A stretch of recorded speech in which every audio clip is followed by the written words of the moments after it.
ونصلی ونسلم علی سیدنا و مولانا محمد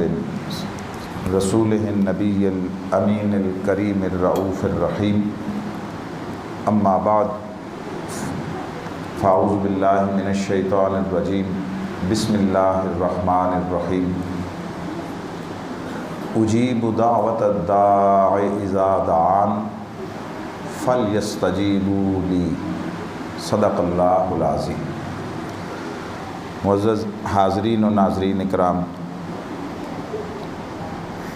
بتوفیق الہی رمضان المبارک کے آخری جمعہ میں ہم نے اعلان کردہ ایک موضوع کے نصف حصے پر گفتگو کی تھی۔ موضوع تھا ہمارا کہ دعاؤں کی قبولیت اور زندگی میں کامیابی کی ضمانت۔ دوسرا حصہ جس میں زندگی میں کامیابی کی ضمانت اللہ کی طرف سے کن کن لوگوں کے لیے ہوتی ہے، اس کا اختصار کے ساتھ بیان مکمل ہوا، مگر جو دعاؤں کی قبولیت کا طریقہ، اللہ کی بارگاہ سے دعاؤں کی قبولیت کی ضمانت جس طریق پر ہے وہ حصہ رہ گیا تھا، اس کا آغاز ہم آج کر رہے ہیں۔ آج کچھ بنیادی چیزیں جو قبولیت دعا کے لوازمات میں سے ہے، یوں سمجھ لیں کہ دعاؤں کو قبولیت کے لیے جس بنیاد کی ضرورت ہوتی ہے اس کا تذکرہ ہم آج کریں گے۔ پھر اگلے جمعۃ المبارک پر ہم انشاءاللہ العزیز اللہ کی بارگاہ میں قبولیت یقین کی حد تک پانے کے لیے دعاؤں کی، اس میں دعائیں بھی ہوں گی، اوقات بھی ہوں گے، اوراد و وظائف بھی ہوں گے، اور مختلف مقاصد کے لیے آقا علیہ السلام سے جو منقول چیزیں ہیں اس کا تذکرہ ہوگا کہ آدمی اپنی زندگی میں بعض اوقات پریشانیوں کو، تنگی کو، بیماریوں کو فیس کرتا ہے، تو ان حالات میں انسان کو کیا کرنا چاہیے، کس صورتحال میں کیا دعا ہے، کیا وظیفہ ہے، اور اس کے اوقات کیا ہیں، اس کا انشاءاللہ العزیز تذکرہ ہم اگلے جمعۃ المبارک پر کریں گے۔ آج بنیادی طور پر ہم قبولیت دعا کی جو بنیادی ضروریات اور ریکوائرمنٹس ہیں ان کا تذکرہ کریں گے۔ جو کلمات قرآن مجید سے تلاوت کیے گئے، ان میں اللہ رب العزت نے اپنی عادت مبارکہ، اپنا طریقہ اور اپنی سنت کا بیان کیا ہے، ضابطے کا بیان کیا ہے۔ فرمایا اجیب دعوت الداع اذا دعان، میں ہر دعا کرنے والے اور ہر پکارنے والے کی پکار اور ندا کا جواب دیتا ہوں۔ اللہ فرماتا ہے یعنی میری بارگاہ سے کسی کی دعا، کسی کا مانگنا، کسی کا پکارنا ان سنا نہیں رہتا، میں اسے سنتا ہوں اور جواب دیتا ہوں۔ فَلْيَسْتَجِيبُوا لِي، پس لوگوں کو بھی تو چاہیے نا کہ میری بات مانیں، میں سنتا ہوں، جواب دیتا ہوں، اور حسب حال بہتری پر مبنی فیصلہ کرتا ہوں۔ بعض دعائیں ہوتی ہیں بندہ مانگتا ہے تو اللہ رب العزت کی حکمت دیکھتی ہے کہ دنیا میں جو یہ مانگ رہا ہے اس وقت وہ اس کے لیے اچھا نہیں ہے، تو پھر اس کا ایک طریقہ ہے، اس کا بیان بھی آئے گا کہ یا اللہ رب العزت اس کا کوئی متبادل اور بدل عطا کر دیتا ہے، یا اس دعا کو آخرت کے لیے کسی اور شکل میں تبدیل کر کے توشہ بنا دیتا ہے، یا اس کو قیامت کے دن کے لیے محفوظ فرما لیتا ہے، اور قیامت کے دن جب بندہ اٹھے گا اور جہاں پر کوئی بارگیننگ نہیں ہوگی، جہاں پر کوئی خرید و فروخت نہیں ہوگی، جہاں پر کوئی ٹیمپرنگ نہیں ہو سکے گی، کوئی اپنے ریکارڈ کو تبدیل نہیں کیا جا سکے گا، جہاں پر زبانیں گنگ ہو جائیں گی اور اعضاء خود بول کر گواہی دینے لگیں گے، اس حال میں جب بندہ پریشانیوں کا، دشواریوں کا شکار ہوگا، مصائب میں مبتلا ہوگا، اس وقت اللہ رب العزت اس کی وہ دعائیں جو بتقاضائے حکمت دنیا میں پوری نہیں کی گئی تھیں، اللہ رب العزت ان دعاؤں کو اخفاء سے، پردہ اخفاء سے نکال کر اس کے لیے وہاں آسانیاں، راحتیں اور فرحتیں وہ عطا کرنے کا سبب کر دے گا۔ تو دعا اللہ کی بارگاہ میں ہمیشہ سنی جاتی ہے، یہ بات ذہن میں رکھیں۔ وہ اسے سنانے کے لیے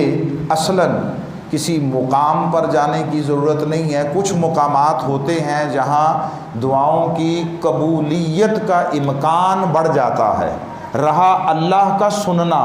تو اللہ سننے کے لیے کسی مکان کا محتاج نہیں ہے، اسے جہاں سے پکارو وہ سنتا ہے، جہاں سے پکارو، اور اکیلے تنہا بیٹھ کر اخلاص کے ساتھ پکارنے کو وہ بہت زیادہ پسند فرماتا۔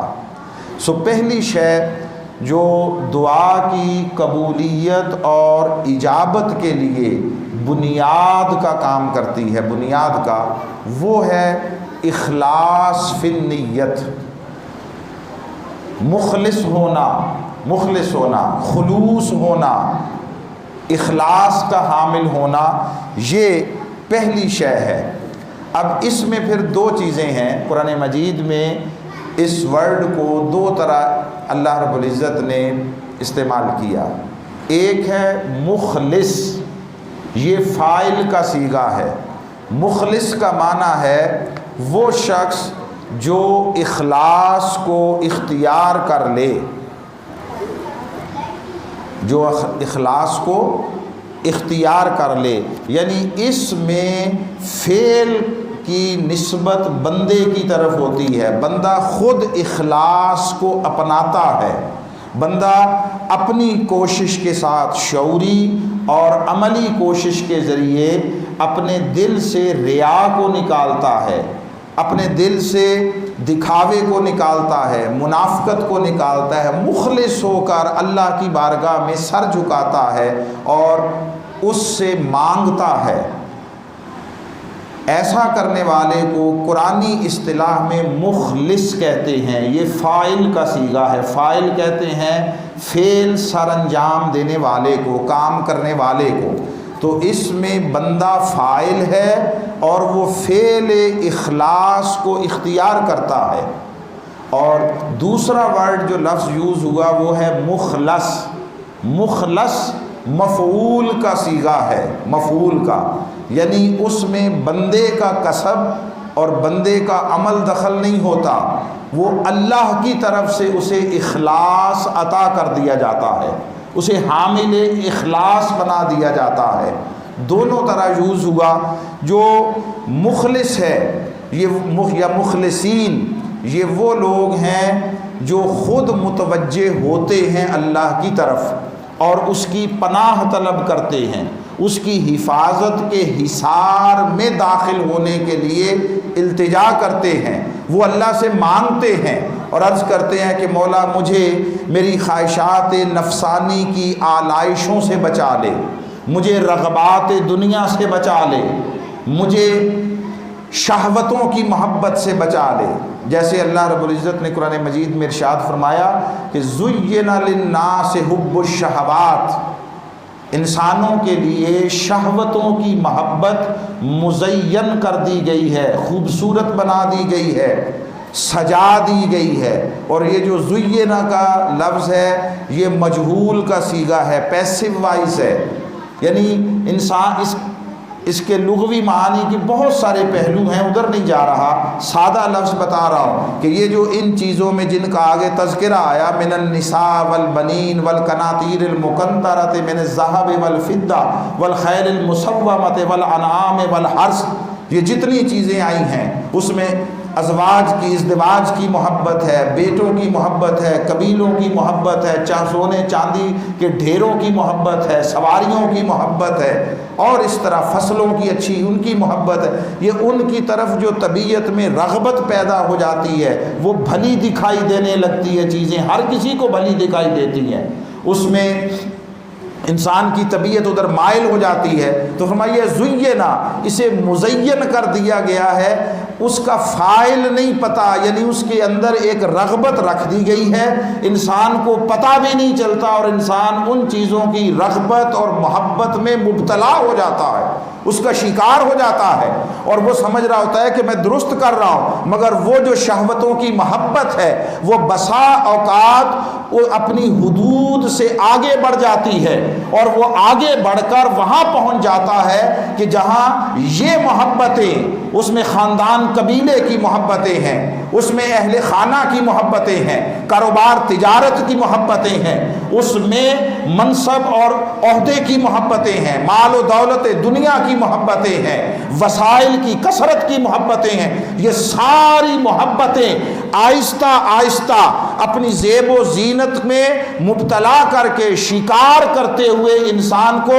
وہاں لے جاتی ہیں کہ جہاں محبت خدا آنکھوں سے اوجھل ہونے لگتی ہے، جہاں محبت رسول آنکھوں سے اوجھل ہونے لگتی ہے، دین کے تقاضے آنکھوں سے اوجھل ہونے لگتے ہیں۔ انسان خوش ہوتا ہے کہ میں 5 وقت کی نماز پڑھ رہا ہوں، انسان خوش ہوتا ہے میں تسبیح بھی کر رہا ہوں، مگر اس کے دل کا حال یہ ہوتا ہے کہ یہ شہوتوں کی محبت وہ اتنی طاقتور ہو جاتی ہے، اتنی شدت اختیار کر لیتی ہے کہ جب کبھی زندگی میں فیصلے کی گھڑی آتی ہے اور ایک طرف خدا رسول کی محبت ہے، خدا رسول کے تقاضے ہیں، ان کے احکام ہیں، ان کی تعلیمات ہیں، ایک طرف اپنی رغبتیں ہیں، اپنی خواہشیں ہیں، اپنے میلانات طبعی ہیں، اپنے رجحانات ہیں،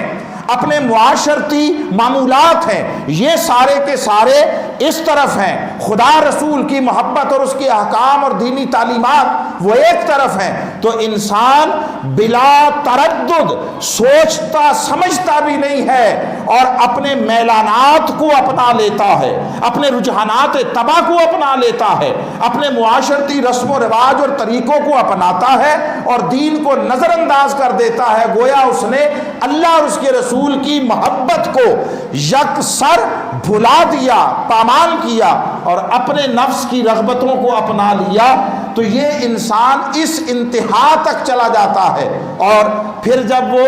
وقت آخر آتا ہے، دنیا سے رخصت کا وقت آتا ہے، تو پچھتاتا ہے اور جا کر پچھتاتا ہے، اور اسے اپنی ساری زندگی ایک فلم کی مانند قبر میں دکھائی دیتی ہے، اور وہ سوچتا ہے یہاں توازن برقرار نہیں رکھ سکا، یہاں میں اللہ رسول کے احکام کو اختیار نہیں کر سکا، اس وقت افسوس ہوتا ہے اور ہوگا۔ اس سے پہلے زندگی میں توازن قائم رکھنے کی دین کوئی محبت آپ سے چھڑاتا نہیں ہے، ان کے درمیان توازن قائم رکھنے کا حکم دیتا ہے۔ اللہ رسول کی محبت وہ ساری محبتوں پر غالب رہے، تو ساری محبتیں مومن کے لیے راحت کا ذریعہ بھی ہیں اور اللہ کی بارگاہ میں عزت اور نصرت کامیابی کا ذریعہ بھی ہے، مگر اس طرح کہ وہ ساری محبتیں جھک کر رہیں اور اللہ رسول کی محبت جو ہے وہ سب پر فوق اور فائق رہے، تو انسان نے گویا اپنے مقصود زندگی کو پا لیا ہے۔ تو اس طرح یہ بہت ساری محبتیں اپنی طرف کھینچتی ہیں، تو انسان اللہ سے اخلاص طلب کرتا رہے، اخلاص طلب کرتا رہے اور رجوع اللہ کے راستے پر قائم رہے۔ تو ایک وہ ہیں جو خود اپنے آپ کو ریا سے، دکھاوے سے، منافقت سے، اس سے پاک کرنے کی جد و جہد کرتے ہیں اور اللہ سے طالب اخلاص ہوتے ہیں، یہ مخلص ہیں، مخلص۔ اور ان کا معاملہ یہ ہوتا ہے زندگی میں پریشانی آئے، مصیبت آئے، اس کے سامنے جھکتے ہیں، دعا مانگتے ہیں، اور جب راحت آ جائے خدا کو بھول جاتے ہیں، خدا کو بھول جاتے ہیں۔ اللہ رب العزت نے اس کا تذکرہ کیا، فرمایا هو الذی یسیرکم فی البر والبحر حتی اذا کنتم فی الفلک، وہی ہے جو تمہیں خشک زمین اور سمندر میں چلنے پھرنے کی توفیق اور طاقت دیتا ہے، یہاں تک کہ جب تم کشتیوں میں سوار ہو جاتے ہو، وجرین بہم بریح طیبۃ، اور وہ کشتیاں اپنے مسافروں کو، لوگوں کو لے کر موافق ہوا کے جھونکوں سے چلتی ہیں، ہوا موافق ہوتی ہے تو کیا ہوتا ہے، وفرحوا بہا، تو وہ اس سے خوش ہوتے ہیں۔ یعنی اللہ رب العزت انسانی نفسیات اور مزاج کی بات کر رہے ہیں۔ آپ کشتیوں میں جاتے ہیں، آپ سواریوں میں جاتے ہیں، مختلف جو سفر کے معاملے ان کو انجوائے کرنے کے مختلف ذرائع ہیں، آپ ان کو اختیار کرتے ہیں، آپ شمالی علاقہ جات میں چلے جاتے ہیں، موسم کو انجوائے کرتے ہیں، وہ فرحوا بہا، اس سے فرحت پاتے ہیں لوگ۔ پھر کیا ہوتا ہے، جاءتھا ریح عاصف، تو اچانک تند و تیز ہوا کا جھونکا آ جاتا ہے، طوفانی جو آندھی ہے وہ آ جاتی ہے، وجاءہم الموج من کل مکان، اور ہر طرف سے موجیں آ گھیرتی ہیں، بلند موجیں سمندر کی، کئی فٹ اونچی، 50 فٹ اونچی، 100 فٹ اونچی موجیں وہ آ گھیرتی ہیں۔ وَظَنُّوا أَنَّهُمْ أُحِيطَ بِهِمْ، اور وہ سمجھنے لگتے ہیں کہ اب وہ ان لہروں میں گھر گئے، اب بچاؤ کا راستہ نہ رہا، اب ہر طرف انہیں ہلاکت دکھائی دیتی ہے، موت کا رقص دکھائی دیتا ہے۔ تو اس حال میں دعوا اللہ مخلصین لہ الدین، وہ اللہ کو پکارتے ہیں اس حال میں کہ اپنے دین کو اس کے لیے خالص کرنے والے ہیں، خلوص سے پکارتے ہیں، مولا ہماری ساری کاوشیں، ہماری ساری صلاحیتیں، استطاعتیں دم توڑ گئیں، زیرو ہو گئے، اب اس میں سے نہیں نکل سکتے، تو بچا لے۔ اس وقت درد مندی کے ساتھ، اخلاص کے ساتھ اللہ کو پکارتے ہیں۔ اللہ فرماتا ہے لَإِنْ أَنْجَيْتَنَا مِنْ هَٰذِهِ، جب ہم انہیں اس سے نجات دے دیتے ہیں، بچا لیتے ہیں مشکل کی گھڑی سے، اس کو آپ پوری زندگی پر پھیلا لیں، بیماری آ گئی شدت اور کوئی علاج کارگر نہیں ہو رہا، کوئی دوائی مؤثر نہیں ہو رہی، آپ کے کاروبار میں خسارہ آ گیا، آپ کی ساری جتنی ذہنی استعدادیں تھیں وہ سب ناکارہ ہو گئی، بزنس بیٹھتا چلا جا رہا، خسارے پہ خسارہ ہو رہا ہے، اس حال میں بندہ رب کی بارگاہ میں جھک گیا، اللہ نے کوئی راستہ بنا دیا، اسباب عطا کر دیے، اب جب اس حال سے نکل آیا تو اللہ فرماتا ہے لَنَكُونَنَّ مِنَ الشَّاكِرِينَ، وہی اللہ کی بارگاہ میں کہتے ہیں مولا اس میں سے ہمیں اگر تو نے نجات دے دی، نکال لیا، تو ہم تیرے شکر گزار بندوں میں ہو جائیں گے، تیرا شکر ادا کرنے والے بن کر رہیں گے۔ فَلَمَّا أَنْجَاهُمْ إِذَا هُمْ يَبْغُونَ فِي الْأَرْضِ بِغَيْرِ الْحَقِّ، پھر جب اللہ نے انہیں نجات دی تو وہ فوراً ہی ملک میں یعنی زمین میں اپنے سابقہ رویوں کے مطابق سرکشی کرنے لگتے ہیں، بھول جاتے ہیں کہ اللہ نے انہیں کس حال سے نکالا تھا۔ وہ کاروباری اعتبار سے، معاشی اعتبار سے، وسائل کے اعتبار سے، اپنے جان اور اپنے وجود کے اعتبار سے ہر طرف سے مایوس ہو گئے تھے، اللہ نے اس حال سے نکالا، جب نکالا کشائش دے دی، فراخی دے دی، اب اللہ کو بھول گئے، اللہ کو بھول گئے۔ وہ جو اس حال میں مشکل کے وقت اللہ کو پکارتے تھے، ہر طرف سے لا تعلق ہو کر، یہ کیفیت اخلاص تھی، یہ مخلص ہونا تھا۔ پھر اللہ رب العزت نے ایک اور مقام پر اس کو، اسی مضمون کو ایک اور طرح بیان کیا ہے، اور ارشاد باری تعالیٰ ہوا فَإِذَا رَكَبُوا فِي الْفُلْكِ، جب وہ کشتی میں سوار ہوتے ہیں، دعوا اللہ مخلصین لہ الدین، تو وہ اس مشکل میں پھر ہر طرح سب کو چھوڑ کر، کافر مشرک ہیں تو بتوں کو چھوڑ کر، اور دیگر مذاہب ادیان بشمول مسلمان ہیں، تو ہر طرف سے اپنا تعلق توڑ کر دعوا اللہ مخلصین لہ الدین، اخلاص کے ساتھ اللہ کو پکارتے ہیں۔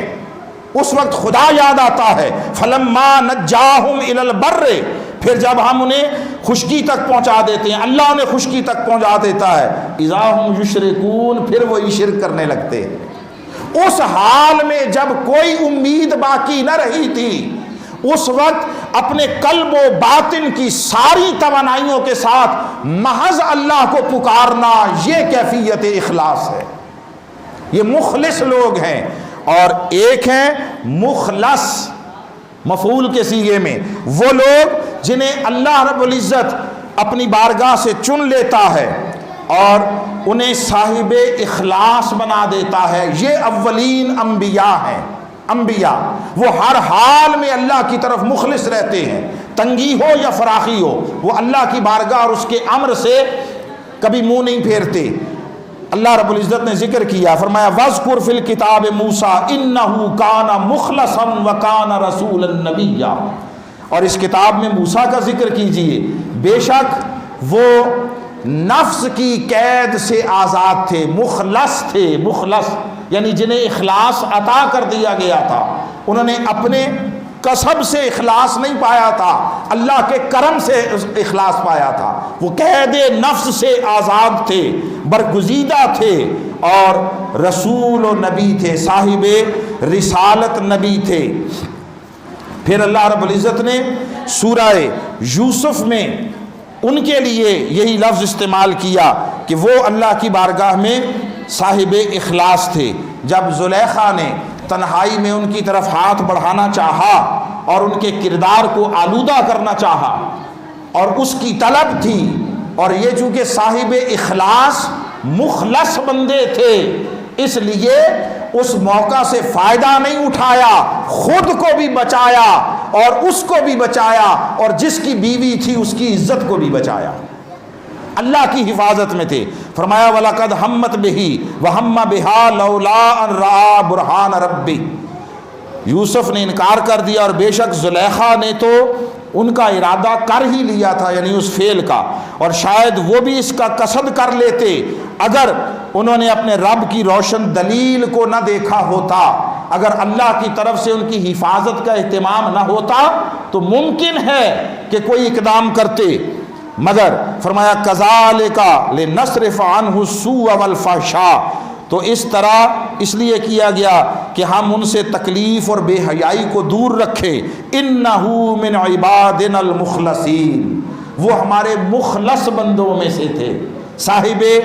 اخلاص بندوں میں سے تھے۔ پھر اللہ رب العزت نے سورہ سعاد میں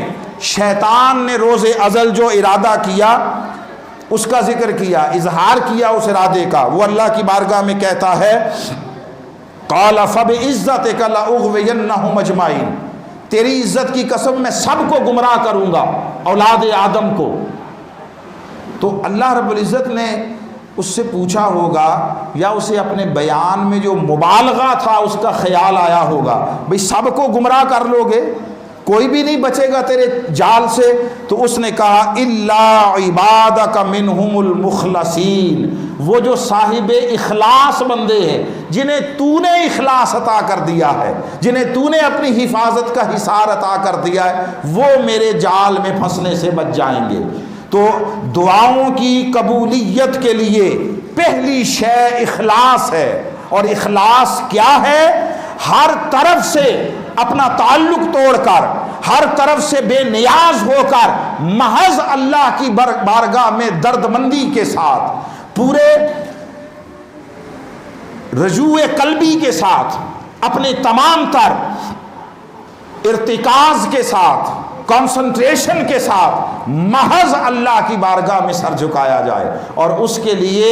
بہترین طریقہ یہ ہے کہ اپنی تنہائیوں میں اللہ کو پکارا جائے، اب اس کی بارگاہ میں سر رکھا جائے اور سر جھکا کر اس کے سامنے رویا جائے۔ اگر کوئی آپ کے آنسو پوچھنے والا نہ ہو اور کوئی کندھا میسر نہ ہو جس کے پر سر رکھ کر آپ اپنا غم، اپنا بوجھ ہلکا کر سکے، تو سب سے بہترین راستہ یہ ہے کہ اپنا سر رکھنے کے لیے کوئی کندھا ڈھونڈنے کی بجائے رب کی بارگاہ میں زمین پر سر رکھ کر آنسو بہاؤ۔ اور آج وہ ٹاپک نہیں ہے ہمارا، آج میڈیکل سائنس ہمیں یہ بات کنفرمیشن کے ساتھ بتا رہی ہے کہ آپ کے بہت سارے جسمانی عوارض، بہت ساری جسمانی بیماریوں اور جو عارضے لاحق ہوتے ہیں، ان کا ایک بہترین علاج یہ ہے کہ سجدے طویل کیے جائیں، طویل سجدے کیے جائیں۔ ہم تو نماز بھی وہاں پڑھنا زیادہ پسند کرتے ہیں جو ذرا تیزی کے ساتھ کم وقت لگائے، تراویح میں ڈھونڈتے ہیں وہ مسجد جہاں پہ وہ تیر اور راکٹ کی طرح تلاوت کی جاتی ہو، پتہ ہی نہ چلے لفظ کیا ہے، اللہ کی بارگاہ میں سر رکھ کر اس کو منانا، یہ پہلا پتھر ہے اس عمارت کی بنیاد کا، جس کے ذریعے دعاؤں کی قبولیت کے دروازے کھلتے ہیں۔ اور دوسری شے جو اللہ کی بارگاہ میں دعاؤں کی قبولیت کے لیے ہے، ایک اللہ کی بارگاہ میں سر جھکانا، دوسرا حلال رزق کمانا۔ جو چاہے کہ اس کی دعائیں زبان تک آنے سے پہلے قبول ہو جائیں اور اس کی کوئی دعا رد نہ ہو، وہ اپنی زندگی میں رزق حلال کو لازم کر لے، اور توبہ کے لیے کوئی وقت اور عمر کا کوئی مرحلہ نہیں ہوتا۔ آپ جب چاہیں رب کی بارگاہ کی طرف رجوع کرے، اس کی رحمت اپنے بازو کھولے اپنے بندوں کا انتظار کر رہی ہوتی ہے۔ اور کسی کو آقا علیہ السلام نے مثال دی، فرمایا کسی کی اونٹنی گم ہو جائے اور اس پر اس کا سارا سامان لدا ہوا ہو، سفر کی ساری توچہ اس پر ہو، اور وہ صحرا میں ہو، جنگل میں ہو، قریب کوئی آبادی نہ ہو، جو کچھ ذرائع تھے وہ سواری پر ہو، سواری گم ہو جائے اور وہ اسے ڈھونڈتا پھرے،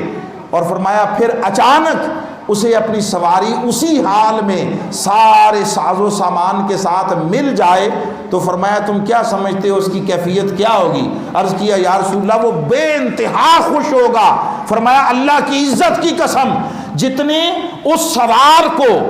اس حالت مسافرت میں سواری کے گم ہو جانے کے بعد اسی طرح مل جانے کی خوشی ہوتی ہے، اللہ کو اپنے بندے کے پلٹ آنے اور توبہ کرنے کی اس سے کہیں زیادہ خوشی ہوتی ہے۔ اللہ کی رحمت خوش ہوتی ہے تو توبہ کے لیے رجوع کیا جائے، رزق حلال کمایا جائے۔ اور مومن وہ نہیں ہے جو خرچ بہت کرتا ہو، یاد رکھ لیں، وہ مومن نہیں ہے جو خرچ بہت کرتا ہو۔ مومن وہ ہے جو کماتے ہوئے اور لیتے ہوئے احتیاط کر لے، اور اس کا ایک ایک پیسہ حلال کا ہو، اسے یقین ہو، وہ اس پر حلف دے سکے، کہیں کسی کبھی ہر حال میں حلف دے سکے کہ میں نے جو زندگی میں کمایا کھایا اور اہل خانہ کو کھلایا ہے وہ حلال کا ہے، کسی کے ساتھ زیادتی نہیں کی، دھوکہ نہیں کیا، ملاوٹ نہیں کی، ناپ تول میں کمی نہیں کی، کسی کے بھول جانے کا فائدہ نہیں اٹھایا۔ مومن حرام کا تو تصور نہیں کر سکتا۔ دعاؤں کی قبولیت کے لیے سب سے دوسری بڑی اہم شے یہ ہے کہ مومن کی زندگی سے مشکوک اور مشتبہ بھی نکل جائے۔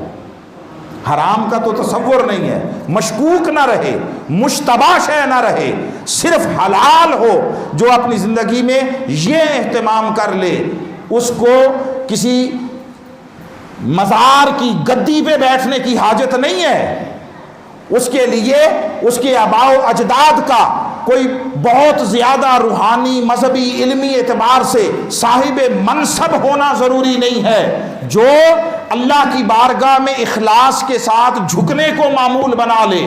رزق حلال کی جو ضمانت دے دے، وہ اس کے آباء و اجداد کافر و مشرک بھی رہے ہوں، جو یہ دو چیزیں کر لے، اللہ رب العزت کی بارگاہ سے دعاؤں کی کامیابی کی ضمانت اس کا مقدر بن جاتی ہے۔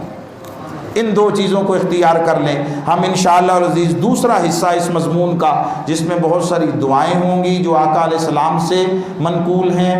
اور ان کے اوقات ہیں، مخصوص قسم کے حالات میں، کسی کو مالی پریشانی ہے، کسی کے گھر میں بیماری ہے، کسی کے معاشرے میں عزت متاثر ہو رہی ہے، بہت ساری چیزیں ایسی، ان کے لیے کیا کیا اوراد و وظائف، کیا کیا دعائیں اور دعاؤں کی قبولیت کے لیے بہترین اور اعلیٰ اوقات کون سے ہیں، یہ ساری چیزیں انشاءاللہ العزیز ہم اگلے جمعۃ المبارک میں ذکر کریں گے۔ اللہ رب العزت ہمارے حال پہ لطف و کرم فرمائے۔ وما علینا الا البلاغ۔